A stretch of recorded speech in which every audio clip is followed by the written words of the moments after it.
Bitu B'Shvat. Remember, referred to it as Chamisha Asar B'Shvat, the 15th of Shvat. The full moon, incidentally, just like a Yom Tov, would have a full moon, like Sukkot or Pesach. Purim's almost there too, the 14th.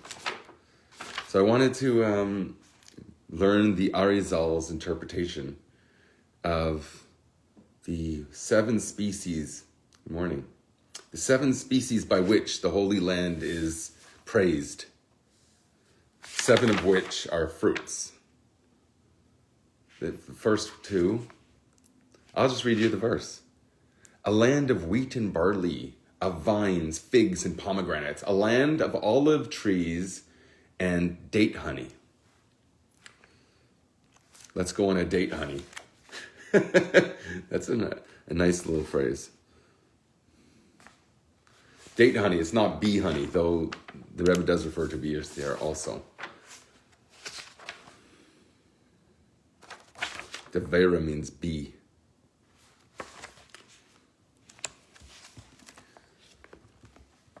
So instead of thinking about impeaching people who become irrelevant very fast, let's learn what the Rebbe says about, and the Arizal here, what the Rebbe says, the Arizal, in this case, according to Kabbalah, what is this whole celebration of fruit all about? Because if you want to know the Kabbalah, it makes it more than just a Zionistic day, which is celebrating, I suppose, the ability for Jews to stand up in the very dark world and using natural resources to do so.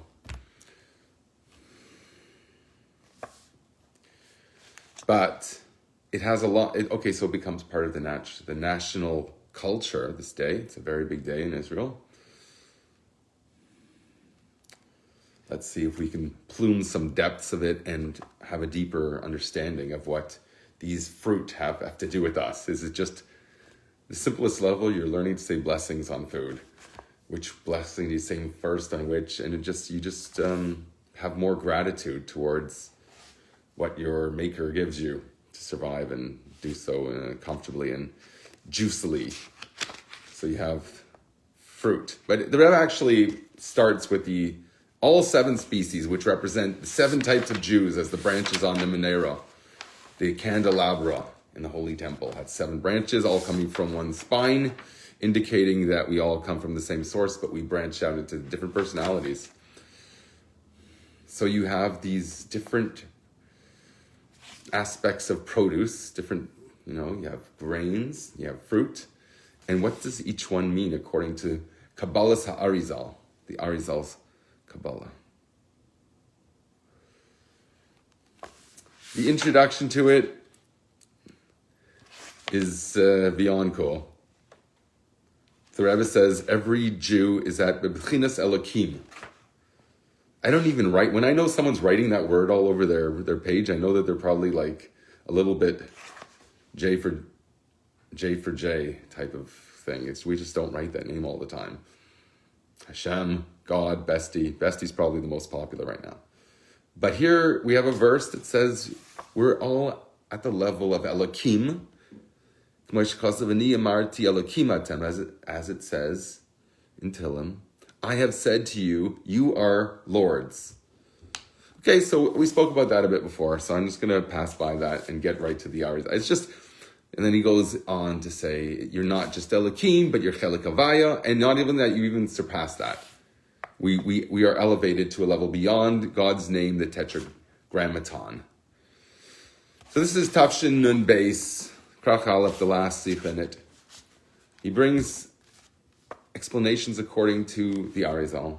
Chita, wheat. Is that what you're having for breakfast? Good morning. You're having your Wheaties this morning with me? Oh, I just learned commentary on the Yom Yom of, I think, tomorrow, which speaks about learning Chassidus, of course, but an attitude of when you're going to drink coffee while learning. He says, the Rebbe is there when you're saying the words, and you're just going to sit there and have tea in the Sahara. So you're not supposed to, I have coffee when I learn. Why? I have coffee, I could learn. It's better to eat to learn, I suppose, than study to learn, to eat. This explains who is the image as of the likeness of the form of man of Ezekiel. What the Adam Ha'elyon is manifest. The Adam al-Akise. The man, the form of a man that sits on the throne in the holy chariot. So you're connecting that with Elakimatem. The Rebbe doesn't interpret much what it means here, but he does relate it to Shemesh Mogen Havaya Elakim. God has two aspects. Sometimes he hides himself so that you could survive it, and sometimes he shines. Elakim is the aspect that conceals. It's the part of... Oh, I learned a very interesting shot on... it's a beautiful verse in Mishlei. And the Rebbe brings Nitzutze Eris. It's a Kabbalah Sefer. It just says there that Alma is a Helen. A maiden links up with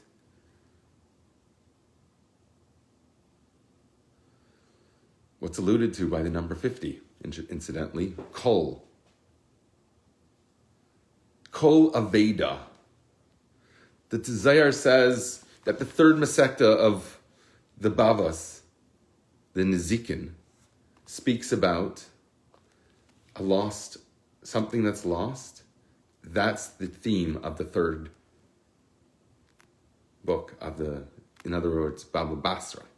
The third book of the Baba Kama, Baba Metzia, Baba Basra. The three, they're really supposed to be one Masechta in the Talmud, but they divided it in three because it was too big to hold. Look how big those Gemaras. Can you see the Gemaras?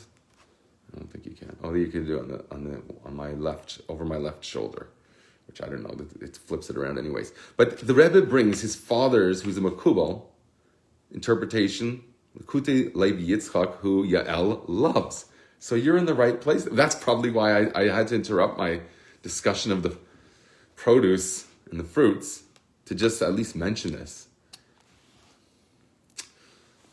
So there's the question, the Nitzutze Eres asks, the Vilna Gaon gives an answer, the Rebbe rejects it in favor of his father's interpretation. He explains why. I don't think I'm going to go that far today, but I just want to tease this idea for a bit. Kol is 50. Please God, I should make it that long, until like a week and a half from now. So it says, Kol Aveda da Baba Tlisoi, the third Masechta in the series that deal with civil law. Preparing for my birthday, the Rebbe said this on my birthday. The last Sikha that the Rebbe said, in Zach Shvat, the purity, the olive oil, the Rebbe says here, of Shvat. So the question is, the idea of lost property has more to do with Baba Metzia. So why are we associating it with Baba Basra, the third tractate? And he says because when we're talking about Kol Aveda al Shutfin, when you lose something, the laws here are referring to those laws that have to do with partnership. V'hainu kol hu yisaid hanikra kel b'hu dechura. So he says kol 50 means man, masculine. Kol Aveda, when it says about, the Zohar references every lost object, it's a verse actually in the Torah. I have it sourced here, but this is just a tease to this sidebar. When it says Kol Aveda, you have masculine and feminine.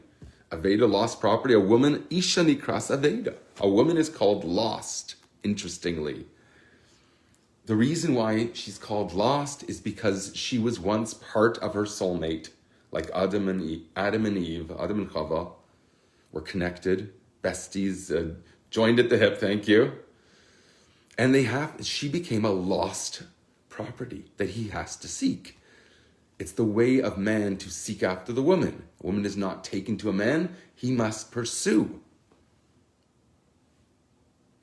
So the woman is called Aveda. When you have Kol Aveda, every lost object, you have the word Kol, which is the side of Zachar, the Chura in the language of Kabbalah, masculine. The Yesai, the foundation, the Chram, is, don't Google that, is associated here with the masculine. So you have Kol Aveda, every lost object, you have them both together, you have a Chibur, Yichud Zun. So therefore you have a partnership. You have a unity between masculine and feminine forces. One's lost, one's found. And they have to come together. That's called Chibur Zun, it's referred to here. The joining. And thus we learn how one conceives with three partners. And it only here mentions in Likutei Levi Yitzchak in the Sefer Kabbalah of the Rebbe's father, it says Avi ve'imai, it says Chulu, etc.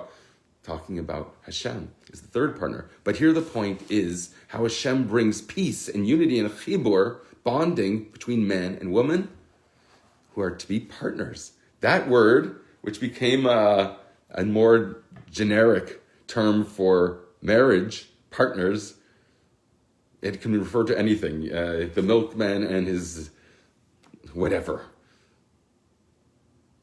So you have here a concept of partnership, which is referring to a bond. The type of bond that could lead to total unity that could lead to the infinity of conception and reproduction. And this therefore answers the question of why we say Kol Aveda refers to the third Masechta, it should refer to the second. You get the point. Okay, that was a sidebar, and maybe one day I'll write about that. But here we're talking about, I lost my page completely, but we're talking about Tu B'Shvat. Chamisha Sar B'Shvat, which we were going through each item, and I didn't even get started. But, okay, because I'm in the wrong paper, that's why. So, it starts with Chita. It doesn't start with the mineral kingdom, which is water, for example. It starts with Chita, the most Michael Adam. It's referred to human fodder, human feed, food for man. Shenase dam obasar kibsare, allowing him to have his very body created from this wheat. Remez ala veda sheshayachas lenefesh elokis. This refers to the type of divine service that relates to you, the part of you that wants to do it. It's called your godly soul. Shebachol echad ve'achas miYisrael ha'adam shebai. Every single person, man and woman alike. The sa'era, barley, maicha behema. That's animal fodder.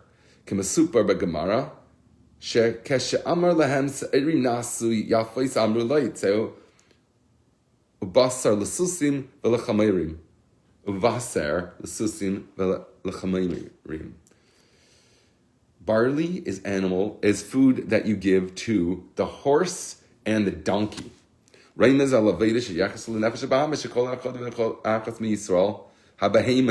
an animal inside you.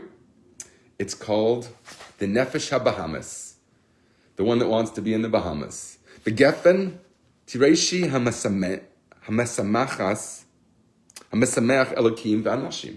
It is a produce that cause to celebrate both Elokim, which we interpreted before as lords, but it means divinity here, I think, V'Anashim as well as mortals. So wine makes you happy. Sharemez al haisafas hasimcha b'kol inyan aveda d'Elokim. So it does connect in with, we say, every Jew is at the level of Elokim. So there's a type of service. It's not just a free pass. To be Elokim means that you are obliged to do something with that power. So you're supposed to rejoice in everything to do with Elokim, this concealment. Oh, that's how I got in this whole side point, because it refers to a verse in Mishlei that refers to the derech gever, the alma, how a man has his way with a maiden. A maiden is called an alma, shahainu helim v'gever hu birur. I'm going back to this for a second, apologies. The maiden, we said a woman represents someone who's lost. We said why. He was connected. She was connected before. There was an asira, there was a separation. Here it's referred to, if we go back to the Nezikin thing, it's referred to as a wall in a courtyard, in a garden. You put up a wall. Both people agree. It's for hizuk re'iyah, to give privacy to each person. You put up a wall. So when we say the Alma is a verse in Mishle, it's referring to a maiden, Hainu Helam, which refers to concealment. The Gever hu birur, whereas being a man means to have clarity. A lost and clarity. Okay, that's sort of people hate when I jump around. I find it interesting when people jump around. It should weave together like a, what are those things called? I don't want to say quilts because that's kind of Little House on the Prairie. So we had wheat, that's the godly soul. We have barley, that's the animal soul. And we have wine, grapes, the vineyard, the vines. That rejoices Elokim and Anashim. Elokim, which is the Nefesh Elokis. The wheat benefits from wine. Wheat representing the Nefesh Elokis, the godly soul, that benefits from wine. As well as rejoicing in every service that pertains to mortals.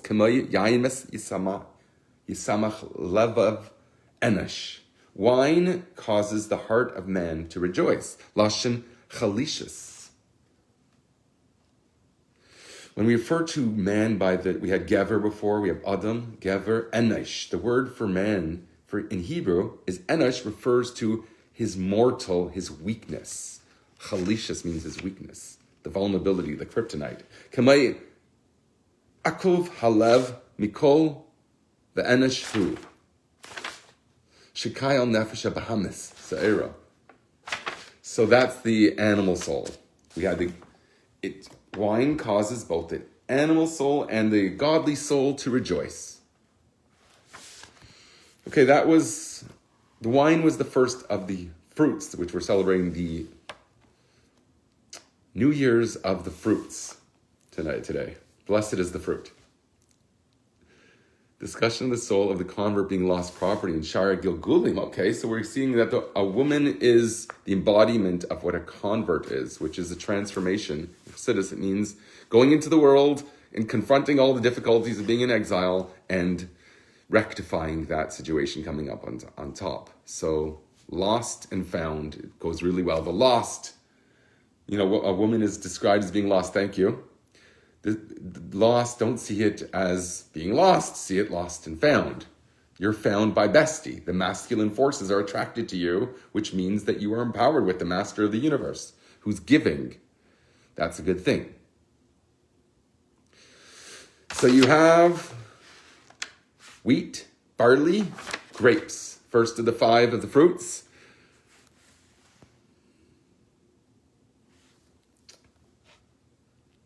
Shekayal nefesh b'hamas te'ena. Now we have figs. We were talking a lot about dates, which we'll get to. That's the final stage, is dates. But figs, what number is that? Wheat, barley, grapes, fig, 4th.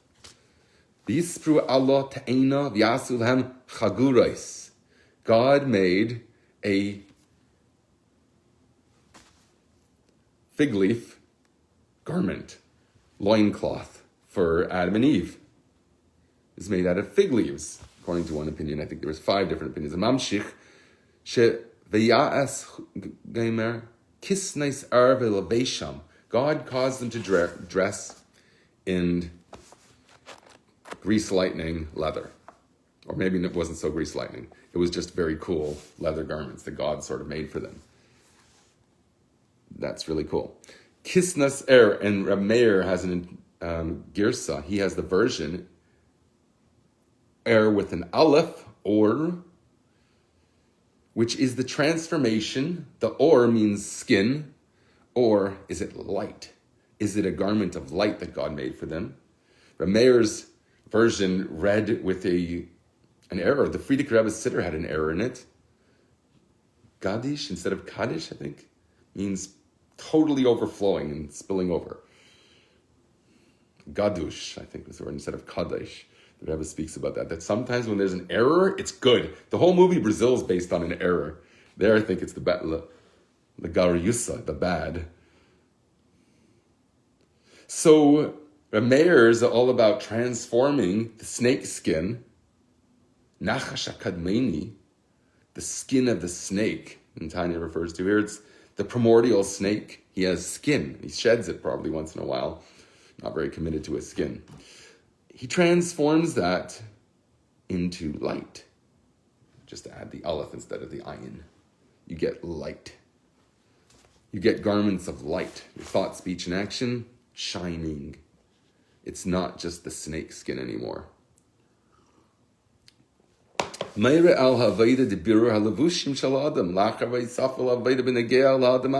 you're working yourself, work on what you do with yourself. Thought, speech, and action, work on those things. You first have to be a person. Then you start worrying about what you're going to do with that personhood. Madhyani is recognition of who I am and what I do. The kiss nice air into the complete refinement in a way of garments of light, ba'alef, ketarasa sharab meir, as Reb Meir, the Tana, in the Talmudic sage, his version had. She'er remez al alufa shalayim. When we talk about light, that's talking about the master of the universe. Aleph de'er, taking the same letter, therefore we know it's that.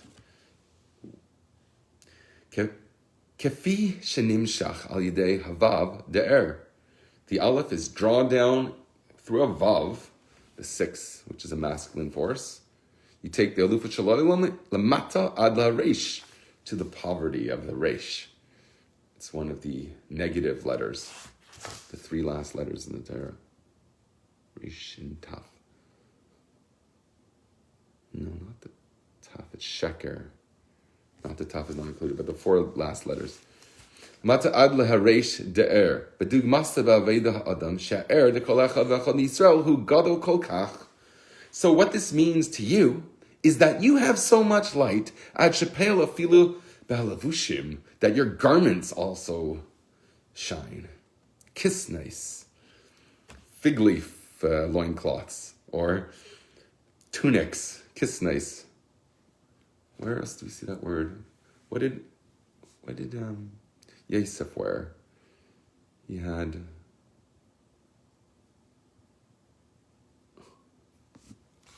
the coat of many colors. What was that called? There's a Rosh Hashanah for something, for Potiphar, Midian. It was the, oh my goodness, I can't remember. Afilu ba'halavushim kisneis nasa kisneis er, that everything from you shines light, your being and your garments. Remain, pomegranate, 5th, number 5. Malay mitzvahs kerimain, everyone's filled with mitzvahs like a pomegranate filled with seeds. Ma'irel aveda de birin yaneh. This refers to you refining things in the world. So you have your thought, speech, and action, and then you encounter things in the world. What are you going to do with them? Are you going to use them all so that you could have a grander whatever than the next guy? Just for that purpose? This is even lower than the garments of the person. The Tupperware products in your kitchen. Pachin ktanim, that's how I translate that. Tupperware. The little vessels that you have. Shebehem makayim mitzvahs. You do mitzvahs with these things. V'yash lahesed b'bira adugma derimain davka shekol gara'in muvdal mufurash mishar hagra'in mim hagra'inim.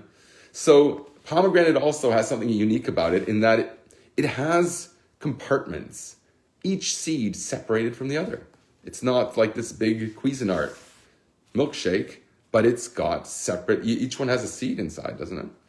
Shekol garin moved on mufrash mishar ha'inim lo yidei davar zar. It's like the lulav you have to, in Minhag Chabad, our custom is that you use like the date palm branch itself to tie the thing up. One of its species ties it up. Here the pomegranate it's like the turtle. Its shell is part of it. Don't try and separate me from my shell. So the pomegranate has its own substance that divides it and says, I have different aspects. I compartmentalize. So what's the significance of that here? But here the Rebbe is specifying that it's not a foreign thing that's the mechitza between the two shutfim that we spoke about before. Al yedei hariman atzmai, basar hariman, the flesh of the pomegranate. The digmasa the mitzvahs. She'ein eis mitzvahs chavilas. You don't make groups of mitzvahs and marry too many people at once. Hainu shekol mitzvah hu bifnei atzmai. Do everything as its own separate thing. When you're putting on tefillin, there is no other mitzvah in the world. That's your entire connection to Besti himself. Muvdalas mishar ha-mitzvahs, abdalasa lo yaldei davar zar chas v'shalom. But this distinction and uniqueness of every mitzvah that we do is not something that makes the others foreign to it. It's like I've said about consciousness. Ishvili nivra ha'elam is mutually exclusive, but mutually accepting everybody else also can say the same thing. I've spoken about that many times.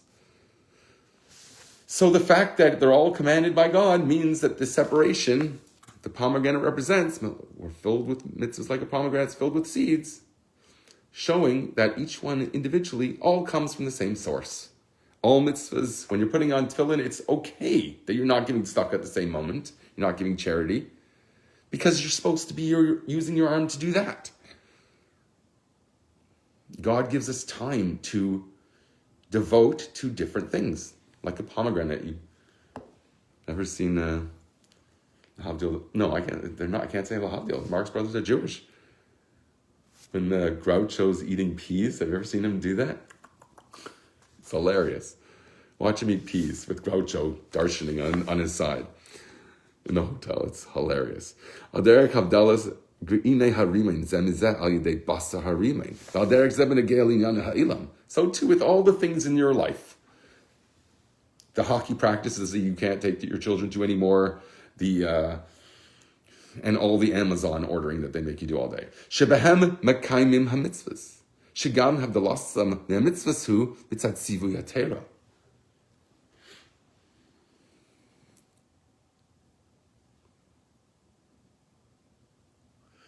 Okay, the Rebbe does a fractal here in the footnote, which is very cool. I spoke about fractals in time, where you see in one moment infinity. The Rebbe does the same thing for material things.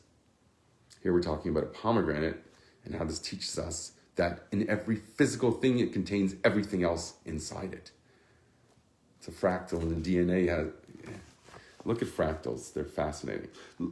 Lifnei kiyum ha-mitzvah, v'gam lacher kiyum ha-mitzvah, b'chayfetz prati zeh yeshtem shar ha-dvarim sheba'ilam. In this mitzvah that you're doing the thing with this thing, you're doing a mitzvah with this thing, it contains within it other things in the world. Shar hadvarim, the rest of the things of the world. Gam minzeh, including this particular thing. In other words, if you're using a pomegranate for a mitzvah or saying a bracha on it, a blessing, before you eat the pomegranate, it includes all pomegranates within it. It's the platonic pomegranate is your pomegranate. You didn't do a mitzvah with the other guy's pomegranate, but since you're doing it, it's also by the sacrifices. We see the same concept. If you offered the species, you offered everything associated with that on the heavenly chariot, the face of the ox, etc. You can watch this in halftime if I go too fast. Sometimes I say asides that I just want to do it quickly so I don't take away from some strand of normalcy here. We have had 5 different species so far. Pomegranate, I think we've finished that.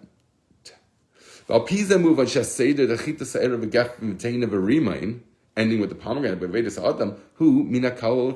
this is from the easy things to the difficult things, the heavy stuff, the heavy lifting. It's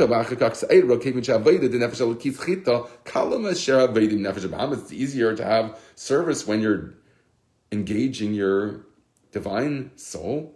It's much more difficult when you're engaging your animal soul. The things that your animal soul is drawn to, those are more difficult for you to make sure that they're in line with God's will. So it's a more difficult service. You're going from easy to difficult. Easy means more connected and obvious. And then you get. So you had the godly soul and the animal soul, and then you had wine, grapes, which are rejoicing in both aspects that we just referred to, the godly soul and the animal soul. Rejoice in those things, and you have the grapes. You reach the third level. That's supposed to be more difficult. To rejoice, okay, there's a whole aside I could get into, but I won't come back for that one. And then we speak about refining the garments of man, which is the fig. He made the garments for Adam and Eve through the fig leaf. And then you go one step away is the pomegranate. It represents all the things you interact with. That's the most difficult, because that's an inanimate object is not going to force you to put it in the pushka. It's not going to compel you. Ultimately, the trees will call out to you, the wall will scream at you when you're going to bounce off it the wrong way. My point there was, when you get to the thing that's most difficult, that's where you see the ultimate realization of the goal is manifest in that most difficult level. But now we're going to go through the whole order again in terms of the latter three. You have this verse. It says, Eretz chita se'era v'gefen v'se'ena v'rimain eretz zei shemen udvash, a land of wheat and barley, of figs, of vines, figs, and pomegranates, a land. It repeats the word land the second time and then tells you three more things. Zei shemen udvash, this is really two things. Wheat, barley, vines, figs, pomegranates. So only two more things. It's olive oil and honey. Those are the last two things. I wonder if I think that it doesn't necessarily continue the former structure that I was explaining, that the first five go in an order of easy to difficult. I think we're starting a new order when we say land again. It's poetic, but it means something. You're dividing the 7 things that the land of Israel is praised by into 2 sections, 5 and 2. The latter 2 are singled out. We'll see how. Al piha amr le'il, sif gimel daled, she'aretz hu hamakim shebay nasis aveda v'yagia ba'adam b'ridas lamata. The whole playing field happens on the land. You have things, but those things are usually placed upon the land. So we say eretz again. I didn't give that preface that speaks about the words per se. The Rebbe goes through every single word in the verse. I just went through the 7 species. So here we're seeing the second use of aretz, and I didn't tell you the first use of it. It has to do with wanting to start the whole process. It's a land that wanted to do. Ratzasa. Sheratza lases ratzena kaina. Land means earth that wanted to do the will of its maker, or its owner. Ratzasa maloshin ratzein. When you say you ran to do it, it means you wanted to do it. Begam maloshin merutza means both running and wanting. She'inyan zeh shayach be'ikr be'eretz chayfetz d'Yisrael. Shekol echad v'echad or chafetz b'Yisrael. Shekol echad v'echad m'Yisrael reitzeh lasas kol hamitzvos. We learn interestingly from the laws of divorce that shows when someone's sometimes forced to divorce, that expression is the source where we learn from that people really want to do the God's will, even if sometimes they have to be forced. There's that whole institution I tried to promote, this agunas.org or something like that, agunot.org, about people whose spouses refuse to divorce them, and they're the instrument of sensitivity towards that. But interestingly, the Rebbe cites again and again Rambam's laws of divorce at the end of chapter 2. There it says that if you have to compel someone to divorce their spouse, even though they're being compelled, and divorce requires willingness, but when they're compelled, that is actually expression of, since God's will is that they should get a divorce, that divorce is expressive of their inner will, that they had to be compelled, like crushed olives. We'll see about that later. I spoke about that, I think, last time. Sometimes you got to be crushed to shine. And we learn this whole idea that really a land of wheat and barley,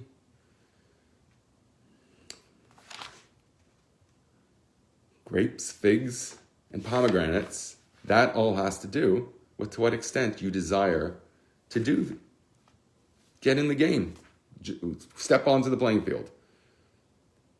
And it also has to do with your character, the 7 attributes. You have 7,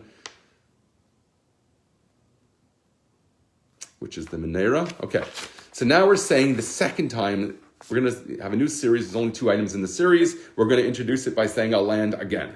It's not just prose. Al piha amor le'il, aretz hu makom shebay nasas aveda v'yigia. So here we're saying it's the place where this all takes place. The land upon which it all happens. Land before meant our desire to do mitzvahs. Now we're saying it means the place where it happens. The 39, which are called 40 minus 1, labors that are forbidden on Shabbos when we don't work. But work is associated primarily with the field, or at least initially.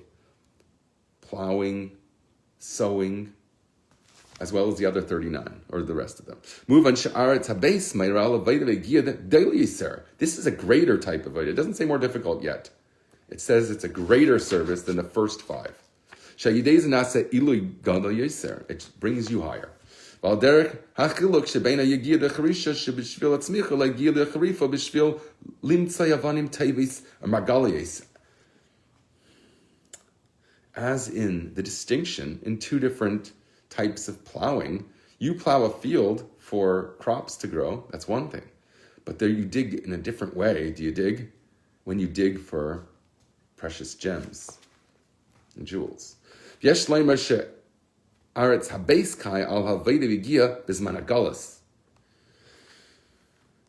it does seem a more difficult expression of the 7 Avedas, the 7 ways to serve God through the 7 species.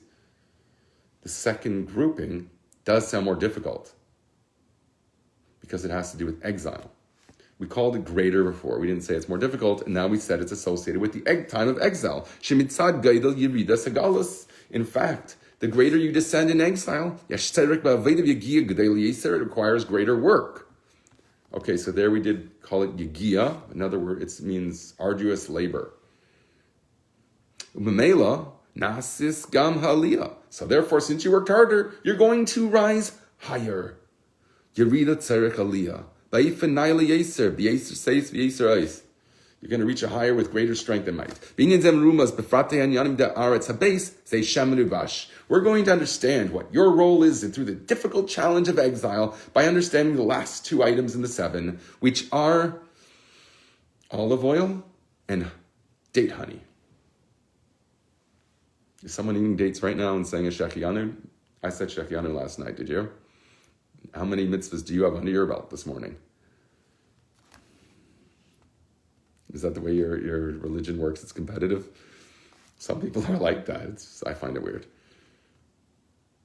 Just show how much you love it, and the other guy's going to out-track you for sure.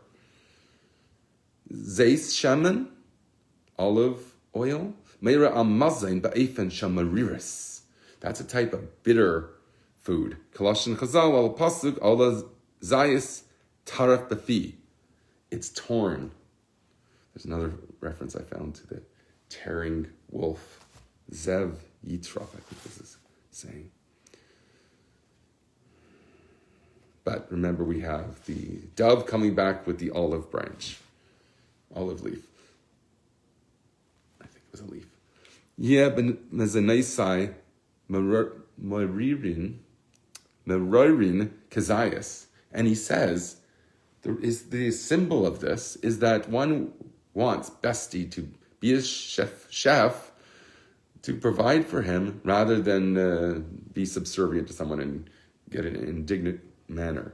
Here he wasn't fed by someone. He was able to be in his world, in his environment. No one's feeding him. It's much more dignified to have your own source, and that's what Besti provides people, with dignity. And that dignity is worth more even if it's bitter. I want a bitter coffee. I like bitter coffee, so it's easy for me to say that.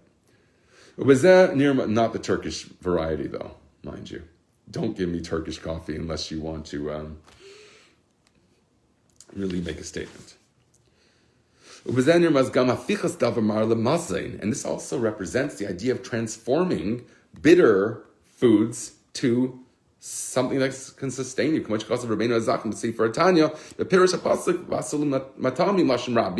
It says, make for me delights. That's the name of all my creations in the kitchen. Like Mexican delight. So Yitzhak asked for delights to bless Isaac. I can't believe I just said Isaac. With delicacies, not delicatessens, which once someone said. Lashon Rabim. In the plural. So there's two types of delicacies. What are they? In addition to sweet foods,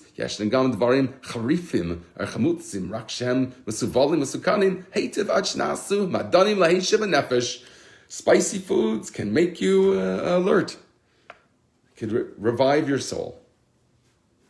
Give him some sniffing salts if he faints. So there is a type of bitter service within exile. Mudgash gam b'shmash shel Miriam. And if I get started on Miriam, remember I was looking for the other source for Miriam? I think this was it when I was looking for it the other time. Or maybe this was the first one. There was another one nearby. So Miriam, Shebeleidasa hitkil inyan keishi hashibud, whose birth embodies the persecution of their stay in Egypt. They had 86 years of shibud. They had 210 years there. 86 were difficult. She was born 6 years before Moshe, I would take it then. She was 6 years old. She was an Alma, who also runs quickly, right? An Alma, the maiden. Here we said maiden hides. She runs quickly to hide. Doesn't work with Song of Songs. She's coming out to be found more. That's a bit difficult. So, she must have been 6. She must have been 3 years older than Aaron, who was 3 years older than Moshe, because Moshe was 80 when he let my people go. So Miriam was the bitterness. Her name means marar, Miriam, bitter. Bitter herbs, marar, Miriam. So her birth represented this beginning of the shibud. Al Shem Hamirur, because of the bitterness of persecution and enslavement. V'ha'ir, the Mashin Nemar, Titatzev Achaisei Marachik, as it says that she's the sister of Moshe, Moses, the baby Moses in the reeds. Watch to see what would happen to him, make sure he's okay. Shemiriam Amdal Yad Mesha, Vaimedes Al Yad Mesha Shebakol Echad Vechad Yisrael. There's something that's stronger than Mesha in a sense. Every Jew has an aspect of Mesha in them. You have a part of you that just shines out of this magic wand, like Mesha, and the power to even take the serpent of Pharaoh and not be afraid. You got everything in that to zap everybody you need. So you have an aspect of that in yourself, but there's something in a way that's higher. The guardian for that is called Miriam. It's the bitterness in your life. It makes you work harder when you encounter things that are obstacles. Bitterness makes you sweeten that by being more heroic. You didn't know that you would have to be that heroic in your life. I know for sure you didn't. You never thought it would be so hard, and I bet you would have never gotten to the way from your solarium, you would never have achieved what you did when you were thrown out of the solarium. Or your dog stole your fluffy slippers. So Miriam, this bitterness, this force of bitterness that guards and cares about the superpowers within you that are maybe concealed, or maybe you don't act like Moses every day. And the world seems like a big Pharaoh. Even Moshe was afraid of that going into his palace. So she saved him. Miriam has a nemesis. Try and guess. Good to see you, Tracy. Try and guess before I say it who the nemesis of Miriam is. Do, do, do, do. How does that song go in Jeopardy? I'm a little teacup.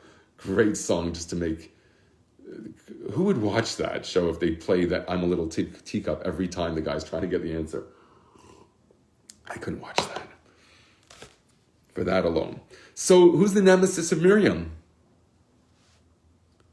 What was the challenge of Moses? Who was going to take him in her arms? The bosom of Baspare, daughter of King Tut.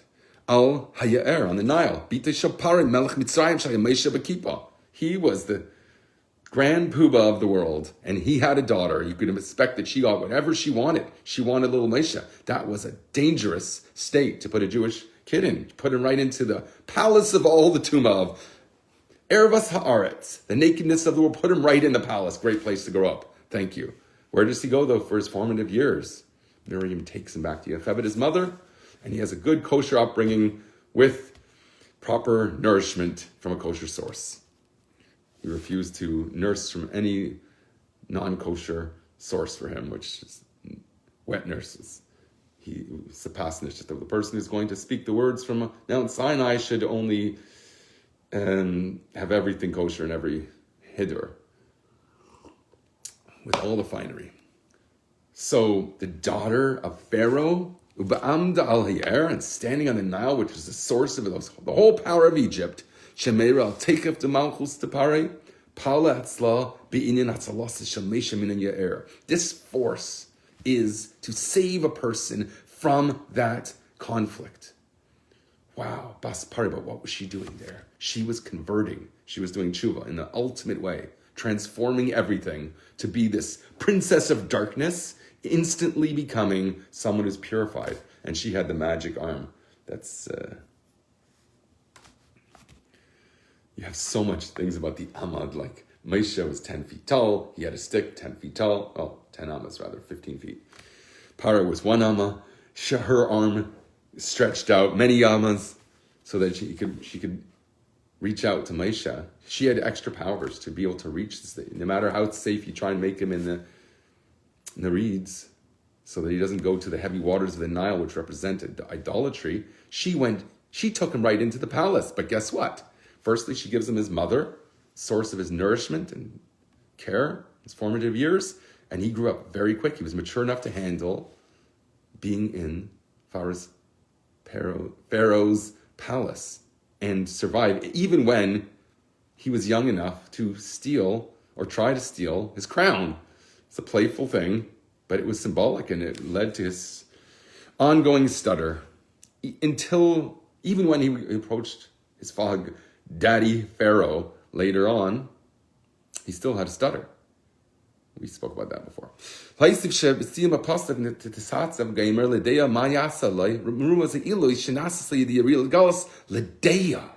So in what sense do you have this power of Miriam standing over your Moses? You have Moses, you have a Superman inside you. You might not have revealed it. It doesn't matter. It will grow up and mature one day. What force guards that while you try and mature in a holy way, the Alma, Miriam, the bitterness comes in to save you. It's sensitivity, it's care. And even when they didn't disgrace her when she was stricken with leprosy, when she accidentally spoke about Mesha, the purity that she saved, she ended up speaking about him, his sister. But she didn't mean it in a negative way. She was trying to actually praise him. I've spoken about it at some length. What's the power associated with that sensitivity? It's called das. Ledea. She was there to know what would happen to him. Know means be present. Put away the cell phone or smartphone, whatever you call it today, when you're talking to your children. Leiv ledas. It's a heart to know. Beinaim lirais, as well as eyes to see. Vaznaim lishmai, and ears to hear. You have to be present. Being present is the sensitivity. It's the Miriam. It's the power that will protect your Mesha or in your children's Mesha. Be that Miriam to them.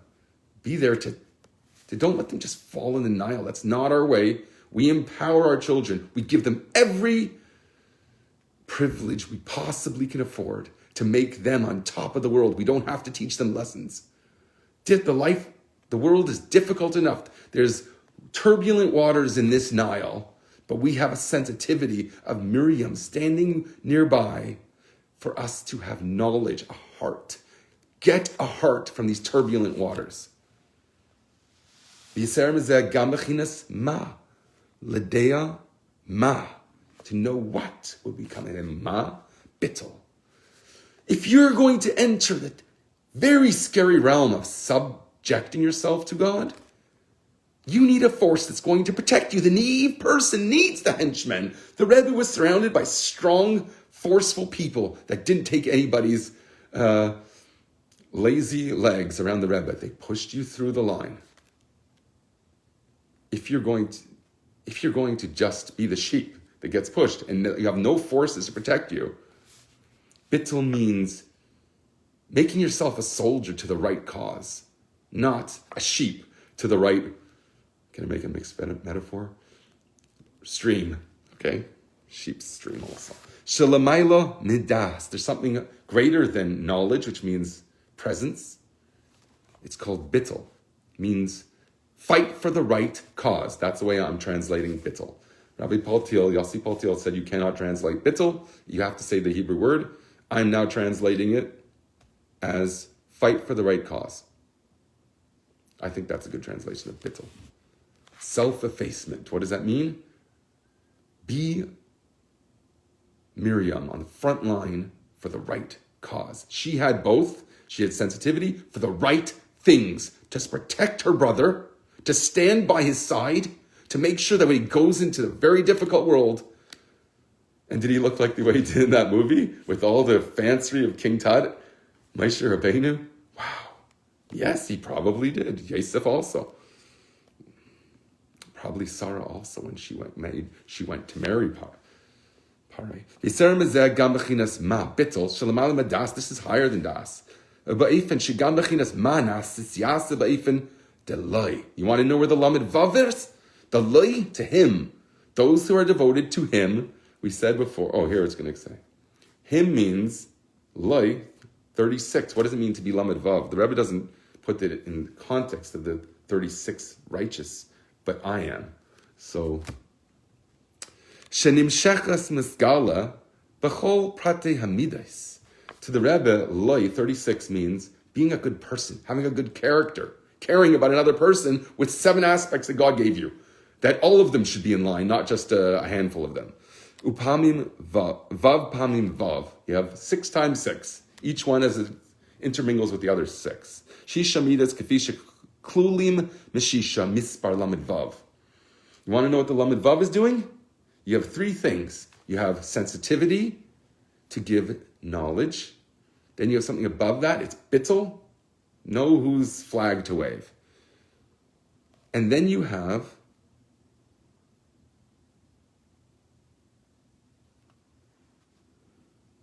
remember the verses, ladas or ladea ma yasalai.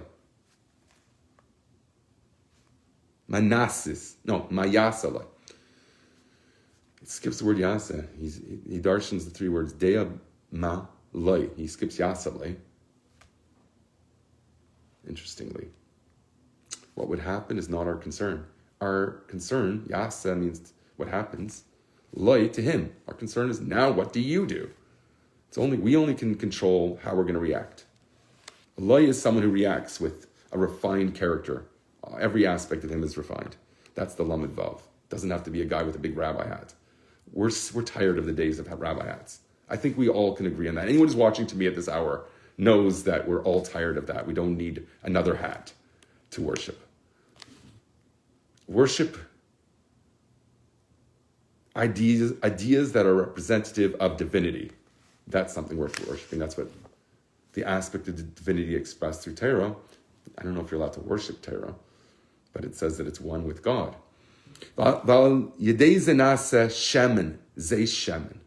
So we started with the bitter olive, but what do you make of that? Something that illuminates. It makes olive oil, and that's what the Torah refers to here, not the olive itself. Zeis shemen, it's a conjunctive, if that's the right term. A smicha term, with the samach.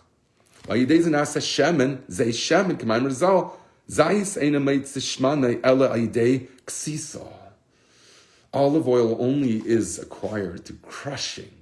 You don't have to be crushed, just learn. the inner dimension of the Torah, and then you don't have to have the knocks of life to learn from. Learn from Pnimis Torah. That's the soft way to experience what it is to be crushed. You become humble because you see something's godly in ideas that you can understand with your mind, which is going to be my theme for my birthday. Zach. Shvat is Parshas Mishpatim. Same word, Ksisa. Kasasu Harvaisim Le'itim. They're going to beat their swords into plowshares. I think it's the same word. Sharem is a Pnimis Torah. Crushed means learn the type of Torah that speaks to you, not just as a bunch of laws. That's not our religion. It speaks to you on every dimension, including, of course, the very core of your being. What do you believe in? Who is best to your creator? Is he bestie, or is he some demonic judge that just wants to find out what every pore should be cleaner? Razin de Razim Shibatera, the secrets of the Torah. Incidentally, he goes one step higher when he talks about date honey. She'ikar b'shleimus hiskalusa tiye lasid lavei.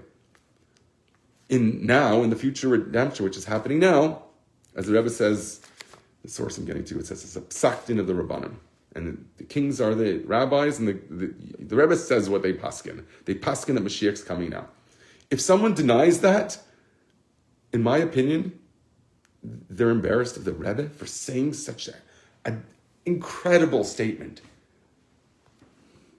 I think the rabbis actually did paskin. I think it was Rabbi Marlow, one of the leading rabbis in that campaign.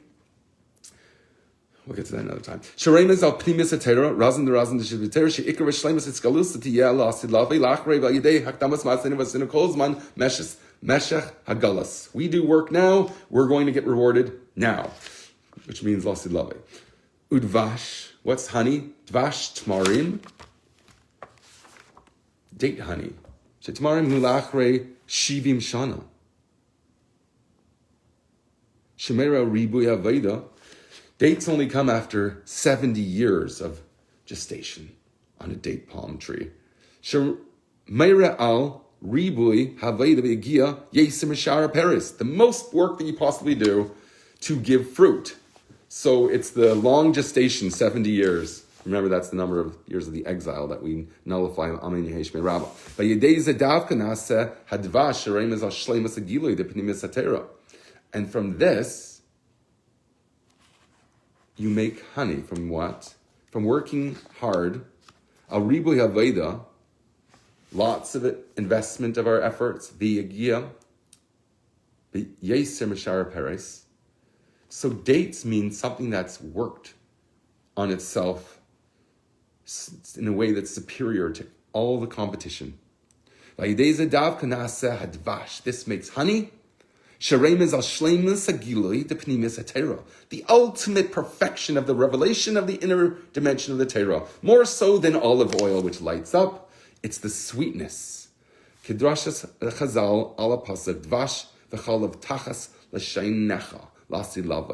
in the verse in Song of Songs, it says, honey and milk beneath your mouth. It's talking about jam.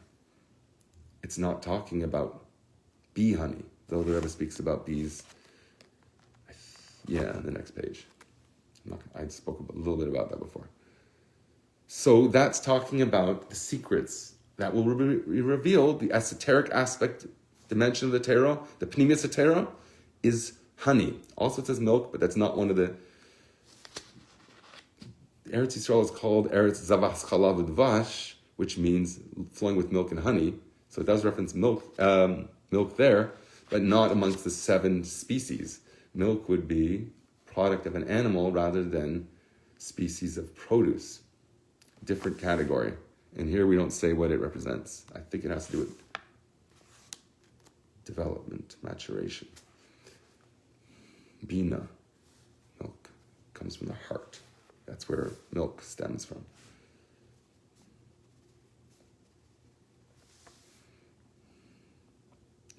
And that ends that segment. It goes on to about Tamer Dvaira, which more about dates. And there's very interesting notes here. I don't know if 8:14 I could get a minion right now. I just one thing here more about dates. It's really, really important. I said this once before, I think. Zay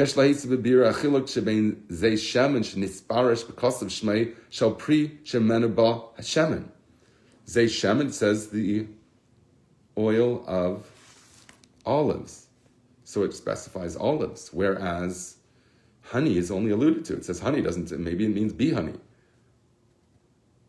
So why doesn't it tell? What's the significance of that difference between olive oil, which is explicit, and honey, which is, okay, the fig, you don't tell you what the garments, the fig leaves they wore is something that's concealed. It didn't mention that they ate from that tree.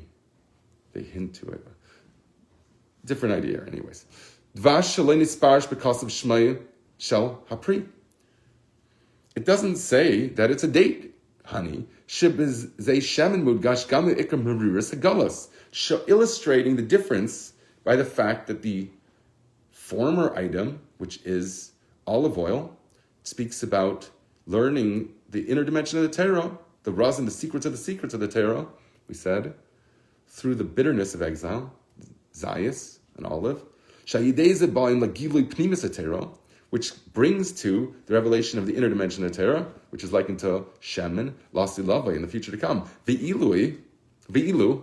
So you have olive oil represents the transformation of your exile experience into a experience of redemption. The tool for that is the inner dimension of the Torah, typically alluded to by olive oil. Yet there's a higher level. Ve'ilu dvash, when we talk about honey, shachrezeh, which doesn't specify as from dates, even though it's referring to that. Mudgash raki ilid lasilav gilu pnimis hatero, because we wanted to emphasize the sweetness. That's the whole dvash basically means. Honey is, I guess, sugar also. They had probably sugar. Honey and jam was one of the most accessible sweeteners in those days, which allows it to refer to a type of redemption coming from Pnimis HaTorah that does not associate with bitter experience. It's more like I just learned the lesson without having to go through the struggle.